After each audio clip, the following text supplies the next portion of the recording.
ఈ ముఖ్యంగా అంటే అందరికీ కూడా ఒక విషయం ఏంటంటే మరి పవన్ కళ్యాణ్ గారితో పోసాని గారు చాలా సినిమాలు చేశారు కలిసి ఇద్దరు.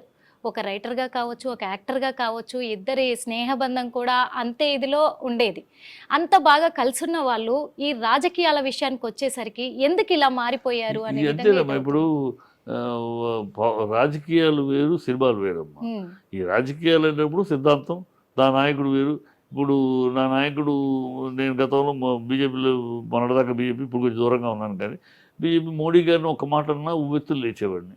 నేను అభిమానించే నాయకుడు, ఈ దేశానికి అవసరమైన నాయకుడు, ఈ 80% ఉన్న హిందువులకి ఒక బలమైన శక్తిగా నిలబడ్డాడు కనుక నేను అతను ఒక మాట అంటే నేను రెచ్చిపోయి మాట్లాడేవాడిని. అది ఎవరైనా సరే, ఎంతటి మా ఎదుటోళ్ళు మాట్లాడిన వాళ్ళు ఎంతటోళ్ళు అయినా నేను రెచ్చిపోయి మాట్లాడేవాడిని. సిగ్గుందా, శరం ఉందా అని మాట్లాడేవాడిని, తిట్టేవాడిని. ఈ కాంగ్రెస్ వాళ్ళు తిట్టేవాడు. అది రాజకీయంగా నా నా నా దేశానికి అవసరమైన నాయకుడిని కించపరిచి మాట్లాడినప్పుడు నన్ను మాట్లాడటం రాజకీయాలు. సినిమా అనేది వేరు. సినిమాలో నువ్వు స్టార్ అయితే ఆ స్టార్ నువ్వు ఇంకో స్టార్ కనుక నేను పెట్టుకుంటారు వ్యాపారాలు అయ్యి, ప్రొడ్యూసర్లు, డైరెక్టర్లు. ఇక్కడ సినిమా అనేది ఏదో వస్తాం షూటింగ్, ఆ షూటింగ్ 4 గంటలు కూర్చుంటాం, మాట్లాడుతూ వెళ్ళిపోతాం. రాజకీయాలు అనేటప్పటికి కలవకపోయినా సిద్ధాంతాలు, విధానాలు ప్రజల ముందు నువ్వు గొప్ప, నీ పార్టీ గొప్ప, నా పార్టీ గొప్ప అని ప్రజల ముందు వెళ్ళటానికి ప్రజలు అక్కడ వస్తూ ఉంటాయి. ఈ మామూలు ఇది ఇవాళ గతంలో ఎన్టీఆర్ కాంగ్రెస్ని కుక్కమూతి పిందెలు అన్నాడు. ఇదే పవన్ కళ్యాణ్ కాంగ్రెస్ వాళ్ళు పంచెలు ఉడదీస్తే అంతానన్నాడు. అప్పుడు ఎవరు కేసులు పెట్టలా, ఏమి చేయలే, గొడవలు చేయలే. అప్పుడు రాజకీయాలు వేరు. రామారావు గారి మీద కూడా ఇష్టం వచ్చేట్టు చేశారు. ఆయన పట్టించుకోలేదు. ఏదో బ్రదర్ రాజకీయాల్లో మాట్లాడతారు, వాళ్ళ గురించి మనం టైం వేస్ట్ చేసుకోవద్దు, వాళ్ళు మాట్లాడుతూ ఉంటారు అనేసాడు అంతే. అది ఆ రోజు రాజకీయాల్లో మాట్లాడతారు. దీని గురించి కక్ష సాధింపు, ప్రతీకారం ఇవన్నీ వద్దు, అనవసరం అనే పాపత్రలో ఉండేవారు. ఎన్నికలైనాక పాలలే. ఇప్పుడు ఆ స్థితి మారిపోయి అసలు రాజకీయాల్లో మాట్లాడిన విషయాలు కూడా వ్యక్తిగతంగా వెళ్ళిపోయి, పర్సనల్గా వెళ్ళిపోయి, ఇంట్లో వాళ్ళ ఆడవాళ్ళకు కూడా వెళ్ళిపోయి ఆ దౌర్భాగ్య స్థితి ఇవాళ వచ్చింది. అది ఒకళ్ళ వల్ల ఇంకోళ్ళ వల్ల కాదు. మొదటి నుంచి 2019 దీని లెక్క చూడాలంటే 2019లో అసలు మొదలెట్టింది ఎవరు అంటే, మళ్ళీ ప్రధానికి మీరు చంద్రబాబు అంటారా అనద్దు. మొదలెట్టింది మీరు కావాలంటే రికార్డ్స్ చూసుకోండి. ఎన్నికలైన మరుక్షణం మరనాడు ప్రెస్ మీట్లో చంద్రబాబు మాట్లాడిన మాట ఏంటి? 2019లో ఓడిపోగానే ఆయన మాట్లాడిన మాట ఏంటంటే, 2019లో పాలిచ్చే ఆవును కాదని దున్నపోతును ఎన్నుకున్నారు అన్నారు. అంటే ఎవరు దున్నపోతు, ఎవరు ఆవు? నువ్వు ఆవు, నువ్వు పాలిచ్చే ఆవు, నిన్ను కాదని దున్నపోతు అంటే జగన్ దున్నపోతు. ఈ పరుష పదజాలం, ఈ అసభ్యకర పదజాలం స్టార్ట్ చేసింది మహానయుడు ఆయన. యథా రాజా తథా ప్రజ. ఎప్పుడైతే ఆయన అలా మాట్లాడాడో ఆయన ప్రజలు అలాగే మాట్లాడారు. వీళ్ళు ఇప్పుడు అట్లా మాట్లాడటం మొదలెట్టారో వీళ్ళు ఇట్లా మొదలయ్యారు. అంటే ఇక్కడ టాపిక్ ఏమవుతుందంటే సార్, పవన్ కళ్యాణ్ గారు రాజకీయాల్లోకి రావడంతోనే ఆయన వ్యక్తిగత విషయాల గురించి, ఆయన పెళ్లిళ్ళ గురించి ఎలిగేషన్ చేస్తూ వచ్చారు వైఎస్ఆర్సీపీ వాళ్ళు. ఎలిగేషన్ కాదు, వాస్తవమా కాదా? అది వాస్తవం, కానీ అది వ్యక్తిగతానికి సంబంధించి. 3 పెళ్ళిళ్ళు నువ్వు వ్యక్తిగతంగా ఉంటూ నువ్వు రాజకీయాలకు రానంత వరకు అమ్మా. రాజకీయాలకు వస్తే మాట్లాడతారు. కరుణానిధి గారు అంత టైంకి ఆయన 3 పెళ్ళాలను మాట్లాడారు. నువ్వెంత రాజకీయాలకు వచ్చినాక వ్యక్తిగతాలు ఉండవు. నువ్వు ప్రజా జీవితంలోకి వచ్చినాక యు ఆర్ ఓపెన్. నువ్వు మోడీ గారి వైఫ్ గురించి మాట్లాడలేదా? మోడీ గారి కుటుంబ జీవితం గురించి మాట్లాడలేదా? మోడీ గారి కన్నా గొప్పడు నువ్వు. కరుణానిధి గారి కన్నా గొప్పడు. కరుణానిధి గారు 3 పెళ్లి గురించి మాట్లాడారు. కనిమొళి 3వ పెళ్ళం కూతురు మాట్లాడతారు. నువ్వు పబ్లిక్ లైఫ్లో వచ్చినాక నీ లైఫ్ ఏదో నేను పర్సనల్ 4 గోడల జీవితంగా, నువ్వు 4 గోడల మధ్య జీవితం గడిపితే నేను ఎవరు నీ ఇంట్లోకి అడుగు మాట్లాడడానికి విషయం ఏంటి?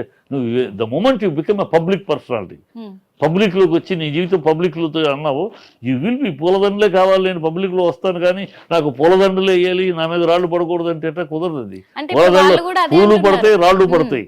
అంటే అది అంగీకరించే, 2 అంగీకరించే స్థైర్యం ఉంటేనే నువ్వు పబ్లిక్ లైఫ్లోకి రావాలి. లేకపోతే ఇంట్లో కూర్చొని ముడుచుకుని ఇంట్లో కూర్చో, సినిమా ఎలాగో చూసుకో.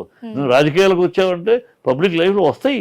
ఆ మాత్రం స్వీకరించే నన్ను ఎంతసేపు పొగడాలి, నువ్వు సినిమా హీరో కనుక సినిమా ఫీల్డ్లో పొగుడతారు, నీ వల్ల డబ్బు వ్యాపారం కనుక ఆహా ఓహో అని.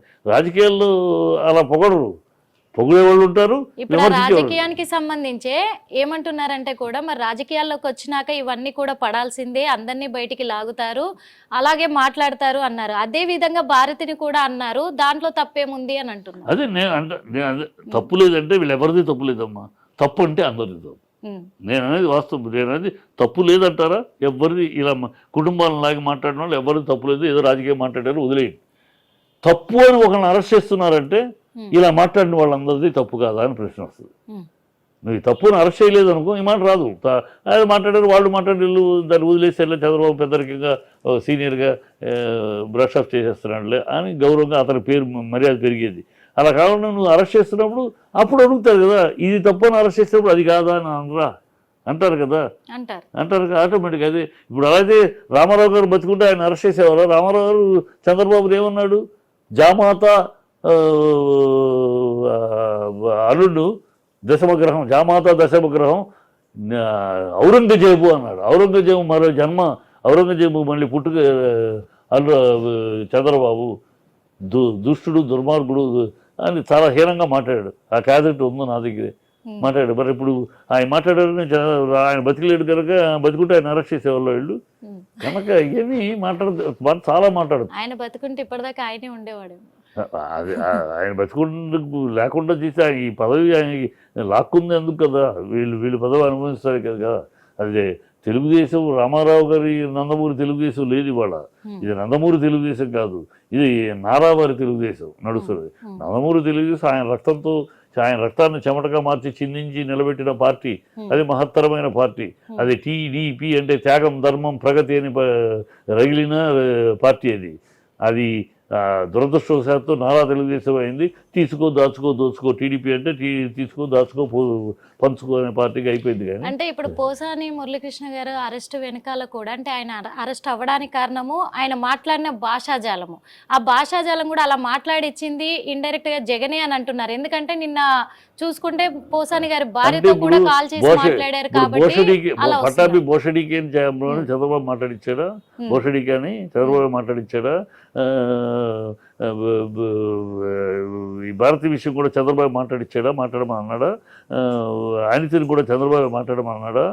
అంటే నిన్న వాళ్ళ వైఫ్ కు కాల్ చేసి జగన్ పరామర్శించడం దాని వెనకాలే ఇవన్నీ అనుమానాలు వస్తూ ఉన్నాయి. ఇది నా పార్టీ నాయకుడు పార్టీ వాడిని అరెస్ట్ చేస్తే మాట్లాడరమ్మా, మాట్లాడు. ఇప్పుడు నీ ఛానల్లో ఉంది, నీ ఛానల్లో ఏమన్నా అరెస్ట్ చేసే వరకు నువ్వు ఫోన్ చేసి మాట్లాడు, ఏంటి పరిస్థితి అడగవా? అలా నా పార్టీ మనిషి అయ్యా, నా పార్టీ మనిషి వస్తే నేను మాట్లాడినా ఏ పిచ్చా ఎర్రా, ఏం మాట్లాడదానికి శృతి సలహా ఉండాలి కదా, మాట్లాడే విద్యుత్ కావాలి కదా. ఆయన ఫోన్ చేస్తే ఫోన్ చేయక ఏం చేస్తాడు, ఆడపిల్ల ఇంట్లో ఆడాలని కంగారు పడదామని సముదాయించక ఏం చేస్తాడు? పార్టీ నాయకుడు పార్టీ కోసం పార్టీలో పదవి కూడా అనుభవించాడు, పార్టీలో పనిచేసినోడు, కేవలం సానుభూతి పనులు కాకుండా పార్టీకి కష్టపడి పనిచేశాడు, పదవిలో కూడా కూర్చోబెట్టారు అతన్ని. అలాంటి వాడిని అరెస్ట్ చేస్తే ఆ ఇంట్లో ఆడవాళ్ళని చెప్పరా, సముదాయించి చెప్పరా, ఏమో బాధపడదు కంగారు పడదు అని చెప్పరా? అది కూడా దాన్ని కుట్ర అంటే వీళ్ళ విద్యత అంత ఉంది, వికృతంగా ఉంది, వీళ్ళ ఆలోచన తీరు అంత వికృతం, వీళ్ళ పరిధి అంతే. ఆ లో లెవెల్ పరిధి తప్పితే ఆ వికాసవంతమైన పరిధి లేదు అని అర్థమవుతుంది ఈ మాటలు. ఓకే, ఇప్పుడు పోసాని గారి అరెస్ట్ అయ్యారు, రిమాండ్కి కూడా తరలించారు. తర్వాత ఇక్కడ పవన్ కళ్యాణ్ గారి ఫ్యామిలీ గురించి మాట్లాడడం వల్లే ఇదంతా వచ్చింది అని అనుకుంటున్నారు. మరి మెగా ఫ్యామిలీతో పెట్టుకున్నారు కాబట్టి రేపు సినిమా కెరియర్కి ఏమన్నా దెబ్బ పడొచ్చు అనే విధంగా అనుకోవచ్చా పోసాని గారికి? పోసాని గారికి ఆల్రెడీ సినిమాలు తగ్గిపోయినాయి ఆయనకి. పోసాని గారికి ఏందమ్మా ఈ ఎఫెక్ట్ పవన్ కళ్యాణ్ సినిమాకి ఏంటో చూడాలి రేపు.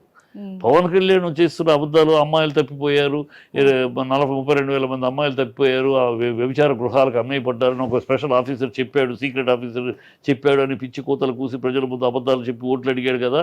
అది పార్లమెంట్లో పచ్చాబద్దం ఎలక్షన్ కోసం వాడిన మాట అని పార్లమెంట్లో తేల్చి చెప్పారు కదా. దానికి ఏం సమాధానం చెప్తాడు? దానివల్ల ప్రజల రియాక్షన్ ఏంటి? ఆ రోజు ప్రజలు నమ్మే ఆవేశపడిపోయారు, ఈయన ఆవేశం ఊగుడు చూసేసి అయ్యో మన ఆడపిల్లల జీవితాలు ఇలా అయిపోయినాయి అని ఇది పచ్చి అబద్ధం మాట్లాడాడని వాళ్ళు ప్రజలకు తెలిసిరాక ప్రజల్లో నీ మీద ఉన్న భావం ఏంటి? నువ్వు నిన్నటిదాకా హిందూ క్రిస్టియన్ అన్నావు, నేను బ్యాప్టిజం తీసుకున్నాను అన్నావు, నా భార్య క్రిస్టియన్ అన్నావు, నా పిల్లలు క్రిస్టియన్ అన్నావు, నేను మా నాన్న సిగరెట్ దీంట్లో వెలిగించుకుంటారు అన్నావు, అసలు ఈ దేశంలో మత కల్లోలే హిందూ పెద్దల వల్లే అన్నావు. మరి ఇవాళ ఏ మొహం పెట్టుకుని నువ్వు నేను సనాతని అంటున్నావు? ప్రజలు అడుగుతున్నారు, సనాతని అంటే క్రిస్టియన్ పెళ్లి చేసుకోరే, సనాతని అంటే 3 పెళ్లిళ్ళు చేసుకోరే, నువ్వు ఎట్లా ఇవాళ సనాతని ఎందుకు అంటున్నావు? నిన్నటిదా క్రిస్టియన్ అని ఇవాళ ఏం ఆశించి సనాతని అంటున్నావు? ఎవరు సంకలో దూరడానికి సనాతని అంటున్నావు? ప్రజలు అడుగుతారు. ఎన్ని ఇంపాక్ట్ ఉంటాయి. ఇతను ఒక నిలకడం లేని నాయకుడు, ఒక నిబద్ధత లేని నాయకుడు. ఇవాళ ఏం మాట్లాడతాడో రేపేం మాట్లాడాలో ఆయనకి జ్ఞాపక శక్తి లోపమో ఏమో. ఇవాళ మాట్లాడింది ఏం మాట్లాడాలో రేపే ఏమి మాట్లాడుతో తెలియదు. ఎందుకు ఆయన తిట్టడం లేరు. చంద్రబాబుని తిట్టాడు, లోకేష్ని తిట్టాడు. చంద్రబాబు ఇప్పుడు సర్వజ్ఞుడు అంటున్నాడు. మోడీని తిట్టాడు, పసిపోయిన లడ్డూలు ఇచ్చాడు అన్నాడు. బీజేపీ తిట్టాడు, బీజేపీ మళ్ళీ జన్మలో బీజేపీ అంట కలవను అన్నాడు. మళ్ళీ బీజేపీ సకల దూరి సనాతన అన్నాడు. సో ప్రజలు ఏంది ఈ డబుల్ స్టాండర్డు? రాజకీయంలో కామన్ కదా, కామన్ కాదు. కామన్ అని నువ్వు కామన్ అలాంటి రాజకీయ నాయకుడు కావు, ఏదో నువ్వు ప్రత్యేకం అని నేను నమ్మారు. నువ్వు కామన్ రాజకీయ నాయుడికైనా హీనుడిని నేను. కామన్ రాజకీయ దొంగ ప్రమాణం నాలో ఎక్కువ, హిపోక్రసీ ఎక్కువ. నేను రకరకాల అబద్ధాలు చెప్తాను. రకరకాల మామూలు రాజకీయ నాయకుడు చంద్రబాబు నాయుడు కన్నా కూడా నేను ఎక్కువ అబద్ధాలు చెప్పగలను. చంద్రబాబు నాయుడు కన్నా కూడా నేను ఎక్కువ డ్రామా చేయగలను అని ప్రజల ముందు నిరూపిస్తున్నారు. నిన్ను ప్రజలు మామూలు రాజకీయ నాయకుడు నువ్వు వస్తే ఏదో మార్పు తెస్తావు, నువ్వు ప్రశ్నించడానికి వచ్చావు, ప్రశ్నిస్తావు, ఏదో మార్పు వస్తుందని ఆశించారు. నువ్వు ప్రశ్నించడం పోలేదు కదా, నువ్వే ఒక ప్రశ్నగా మిగిలిపోయావు. నువ్వు క్రిస్టియన్వా హిందువా తెలియదు. నువ్వు తెలుగుదేశంతో సఖ్యతతో ఉన్నావా, బీజేపీతో సఖ్యతతో ఉన్నావా తెలియదు. బీజేపీలో ఇద్దరిలో నీకు ఎవరు ముఖ్యులు తెలియదు. ఎప్పుడు టీడీపీని వదిలేసి వెళ్ళాలని రెడీగా ఉన్నావో అర్థమవుతుంది ప్రజలకి. నిన్ను చంద్రబాబు సీఎం ఎప్పటికీ కానివ్వడు. సో చంద్రబాబు నేను నొక్కాలు పక్కన పెట్టాలని చూస్తాడు. నువ్వు చంద్రబాబు గుప్పెట్లోంచి బయటకు వచ్చి ఇంకో ఇది ఏర్పాటు చేయాలి. అంటే బీజేపీలో విలీనం అయిపోయి బీజేపీ ముఖ్యమంత్రిగా, బీజేపీ పార్టీ యొక్క ముఖ్యమంత్రిగా నువ్వు రేపు రాబోయే ఎన్నికల్లో వెళ్ళాలి. ఇది నీ వ్యూహం అనేది ప్రజలకు క్లీన్గా అర్థమవుతుంది. అందుకని నువ్వు సనాతన ధర్మం ఇప్పుడు నిన్నటిదాకా క్రిస్టియన్ అన్నవాడు ఇప్పుడు సనాతన ధర్మం అని. అంటే ఇప్పుడు పెళ్లి అనేది అది మనసుకు సంబంధించింది కానీ మతాలకు సంబంధించింది కాదు కదా. నువ్వు సనాతనం ఎప్పుడైతే అన్నావో పెళ్లి సంబంధించి సనాతనంలో విడాకులు అనేది తీసుకురాదు. ఎట్టి పరిస్థితులు కష్టమో నష్టమో సనాతన ధర్మం అది. కష్టమైన నష్టమైన అని సహజీవనం ఆ అమ్మాయితోటి తాళి కట్టి తొట్టి తాళి అంటే ముట్టుకుని తాళి కట్టిన తర్వాత కష్టమైన నష్టమైన అమ్మాయితోటి జీవించాలి తప్పితే, మగైన ఆడైన వాళ్ళతో జీవించాలి తప్పితే విడాకులు అనే దానికి సనాతన ధర్మంలో స్థానం లేదు. క్రిస్టియన్లో ఉంది, క్రిస్టియన్లో స్థానం. నువ్వు ప్లస్ సనాతని ఎవడు కూడా, ఆ సనాతన ధర్మంలో ఉండేవాడు ఎవడు కూడా క్రిస్టియన్ని పరమతస్తులు పెళ్లి చేసుకోడు. నువ్వు అది చేసి మళ్ళీ నేను సనాతని అంటావు, క్రిస్టియన్ అంటావు. ప్రజలకు ఇవన్నీ అర్థమవుతుంది. ఇదేమి మనిషి అంటే మామూలుగా అయితే సరే ఈ టాపిక్ వచ్చింది కాబట్టి నేను అడుగుతున్నాను. ఇప్పుడు విడాకులకు అంటే సనాతన ధర్మాన్ని పాటించే వాళ్ళు విడాకులు తీసుకోవడానికి వీలు లేదు, కష్టమైన నష్టమైన భార్యతో కలిసి ఉండాలి. కానీ ఒక భార్యను పెళ్లి చేసుకొని బయట ఇంకొక 2-3 అక్రమ సంబంధం మెయింటైన్ చేయొచ్చా సార్? అది ధర్మం అని ఎవరు చెప్పలేదు. అది అలాంటి వాళ్ళు ఎలిగేషన్స్ చేస్తారు. అది అనైతికం అమ్మా, వాడు అఫీషియల్ కదా, అనైతికం. అది అనైతికం. ఏదో తెలియ దొంగ పనులు అంటే వ్యభిచారం చేయడం కరెక్టా జరుగుతూ ఉన్నాయి. అందుకని అనేది తీసుకోరాదు. ఎట్టి పరిస్థితులు కష్టమో నష్టమో సనాతన ధర్మం అది. కష్టమైన నష్టమైన అని సహజీవనం ఆ అమ్మాయితోటి తాళి కట్టి తొట్టి తాళి అంటే ముట్టుకుని తాళి కట్టిన తర్వాత కష్టమైన నష్టమైన అమ్మాయితోటి జీవించాలి తప్పితే, మగైన ఆడైన వాళ్ళతో జీవించాలి తప్పితే విడాకులు అనే దానికి సనాతన ధర్మంలో స్థానం లేదు. క్రిస్టియన్లో ఉంది, క్రిస్టియన్లో స్థానం. నువ్వు ప్లస్ సనాతని ఎవడు కూడా, ఆ సనాతన ధర్మంలో ఉండేవాడు ఎవడు కూడా క్రిస్టియన్ని పరమతస్తులు పెళ్లి చేసుకోడు. నువ్వు అది చేసి మళ్ళీ నేను సనాతని అంటావు, క్రిస్టియన్ అంటావు. ప్రజలకు ఇవన్నీ అర్థమవుతుంది. ఇదేమి మనిషి. అంటే మామూలుగా అయితే సరే ఈ టాపిక్ వచ్చింది కాబట్టి నేను అడుగుతున్నాను. ఇప్పుడు విడాకులకు అంటే సనాతన ధర్మాన్ని పాటించే వాళ్ళు విడాకులు తీసుకోవడానికి వీలు లేదు, కష్టమైన నష్టమైన భార్యతో కలిసి ఉండాలి. కానీ ఒక భార్యను పెళ్లి చేసుకొని బయట ఇంకొక 2-3 అక్రమ సంబంధం మెయింటైన్ చేయొచ్చా సార్? అది ధర్మం అని ఎవరు చెప్పలేదు. అది అలాంటి వాళ్ళు ఎలిగేషన్స్ చేస్తారు. అది అనైతికం అమ్మా, వాడు అఫీషియల్ కదా, అనైతికం. అది అనైతికం. ఏదో తెలియ దొంగ పనులు అంటే వ్యభిచారం చేయడం కరెక్టా జరుగుతూ ఉన్నాయి. అందుకని అది దేశ కాదు సమాజం అంతా వ్యభిచారం అని చెప్తామో సమాజం ఎవరో చూసి దాన్ని జనరలైజ్ చేయొద్దు. అది కొంతమంది బతుకు తిరుగు అది చేస్తున్నారు, కొంతమంది డబ్బుల కోసం చేస్తున్నారు. అందుకని తప్పు కాదు అంటావా? వ్యభిచారం తప్పు కాదు అంటావా? ఎందుకంటే అలాంటి పొజిషన్ లో ఉన్న వాళ్ళే అక్కడ వాళ్ళకి నిజాయితీ ఉంది, వాళ్ళకి పొట్టకూటి కోసం నా కుటుంబాన్ని పోషించడానికి చేస్తున్నాను అంటున్నారు కొంతమంది. దాన్ని సమర్థిస్తారు. రాజకీయ నాయకులే పొట్టకూటి కోసం చేస్తున్నారు. అది సమర్థించలేం కదా. ఈ తప్పుడు కార్యక్రమాలని మనం రీజన్ పెట్టి సమర్థించలేదు. ఎందుకంటే ఒకటే సార్, రాజకీయాల్లోకి వచ్చిన తర్వాత ఈ రాజకీయ రంగం ఏమైపోతుందో తెలియట్లేదు. మొత్తానికైతే వ్యక్తిగత విషయాలను లాక్కొని వ్యక్తిగత కక్షలని సాధిస్తూ ఉన్నారు. ఇది ఎంతవరకు కరెక్ట్ అంటే? ఇది కరెక్ట్ కాదు, మొదటి నుంచి చెప్తాను. ఇది కరెక్ట్ కాదు. ఈ సాంప్రదాయాన్ని అడ్డుకట్ట వేయాలి. చంద్రబాబు లాంటి అడ్డుకట్ట వేస్తాడు అనుకుంటే ఆయన ఎంకరేజ్ చేస్తాడు. అది దౌర్భాగ్యం, అది బాధాకరం. నేను ఎక్స్పెక్ట్ చేసింది అది. ఇది ఈ పద్ధతి ఇవాళతో పోదాం. ఇవాళ 8 అరెస్ట్ చేస్తారు, ఇంకోటి కేసులు కొడతారు, ఏదో ఉంది. నెక్స్ట్ వాళ్ళు వస్తారు, వాళ్ళు వస్తే వాళ్ళు ఇంకో బుక్కని మొత్తం తీస్తారు. ఇదే తమిళనాడులో అదే జరిగింది. స్టాలిన్ తీసుకెళ్ళి లోపల పెట్టారు, జైలు పీరియడ్ లాగా. ముఖ్యమంత్రిని అరెస్ట్ చేసి ముఖ్యమంత్రి కొడుకుని లోపల తీసుకెళ్ళి పెట్టారు, బాగా హింస పెట్టారు. ఏమైంది తర్వాత ఆవిడ ఉన్నంతకాలం ఆవిడ పోయినాక మళ్ళీ డిఎంకే వచ్చింది. వీళ్ళు ఇప్పుడు మొదలెట్టారు. వీళ్ళు మొత్తం ఎవరెవరు జయలలిత పీరియడ్లో ఎవరెవరు ఆ పార్టీకి అండగా ఉన్నారో ఒక్కో జిల్లాలో అందరినీ లాగటం, అందరినీ కొట్టడం, అందరినీ బెదిరించడం, అందరి కేసులు వీళ్ళు చేస్తున్నారు. ఇది అలవాటైపోయింది. బీహార్లో, తమిళనాడులో ఇది రొటీన్ అయిపోయింది. అక్కడ అందుకనే ప్రజలకి శాంతి లేదు. ప్రజలకి ఎప్పుడు ఏదో ఒక సిటీల్లో కనపడదు. నీకు ఇంటీరియర్కి వెళ్తున్న కొద్దీ ఈ నిరంతర ఘర్షణలో ఉంటాయి ఈ రాజకీయ ఘర్షణలో మనుషుల్లో ప్రశాంతం లేకుండా విరోధాలు, ఊళ్ళో విరోధాలు, కత్తులు కటార్లు, ఈ దరిద్రం ఉంది. ఇది మన రాష్ట్రానికి కావాలా? మన రాష్ట్రానికి అవసరమా? ఇది ఆరంభంలో ఉంది. ఇప్పుడే ఈ మొక్కను తుంచేయాలి. ఇప్పుడే ఈ మొక్కను తుంచేస్తే కానీ ఇది పెరిగి వృక్షం అయితే ఇవాళ బీహార్లో ఆనసలేకపోతున్నారు.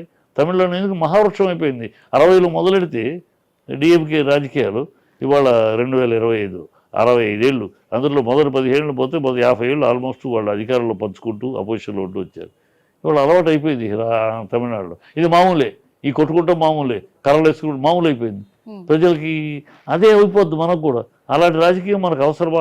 అలాంటి వ్యవస్థ మనలో కావాలా? ఇది మనం విచక్షణతో ఆలోచించాలి. సీనియర్ అయిన చంద్రబాబు ఆలోచించాలి. అది నా బాధ. పవన్ కళ్యాణ్ విషయం తెలియదు, ఏదో ఆవేశంగా ఏదో మాట్లాడేస్తూ ఉంటాడు, ఇవాళ మాట్లాడతాడు, ఎప్పుడు దేని మీద నిలకడగా ఉంటాడో మనకే తెలియదు, ఆయనకే తెలియదు. కనుక అది పవన్ కళ్యాణ్ మాటలు కాదు. లోకేష్ కుర్రాడు, ఇప్పుడే రాజకీయాలకు వచ్చాడు కనుక చరిత్ర ఏంటి, రాజకీయం ఏంటి, ఎక్కడే ఉంది తెలియదు. కనుక అతను చంద్రబాబు అన్నీ తెలిసినవాడు. తెలిసినవాడు కనుక చంద్రబాబు మీరు ఏదో జగన్ చేశాడు, జగన్ కుర్రాడు, ఫస్ట్ టైం అధికారంలోకి వచ్చాడు కనుక ఏదో ఆవేశపడిపోయాడు, అరాచకం చేశాడు. అదే అరాచకం తప్పు అన్నాం మనం. అదే అరాచకం మనం చేయొద్దు. మనం చేస్తే ఉప్పు ఎట్లా అవుద్ది? వాళ్ళు చేసినప్పుడు తప్పు, దౌర్భాగ్యం, దుర్మార్గం అని మాట్లాడాం కదా. అదే పనులు మనం చేస్తే అది మంచి ఎలా అవుద్ది? కనుక ఆ దుర్మార్గం, అరాచకం మనం చేయొద్దు అని నేను చెప్పాలి. అది అప్పుడు చంద్రబాబు ఇంత ఎత్తుకు ఎదుగుతాడు. అది సీనియారిటీ, అది అనుభవం అని ప్రజలు మెచ్చుకుంటారు, హర్షిస్తారు. అది కాకుండా ఇలా ఎంకరేజ్ చేస్తూ ఉంటే చంద్రబాబు ఇంత వయసు వచ్చి కూడా ఇంత అయినా కూడా అతని విజ్ఞత పెరగలేదు అని అనుకుంటారు. అంటే ఏది ఏమైనప్పటికీ ఇప్పుడు పోసాని మురళీకృష్ణ గారు అరెస్ట్ అయ్యారు, రిమాండ్కి కూడా వెళ్ళారు. మరి తనకు బెయిల్ వచ్చే అవకాశం ఉందంటారా?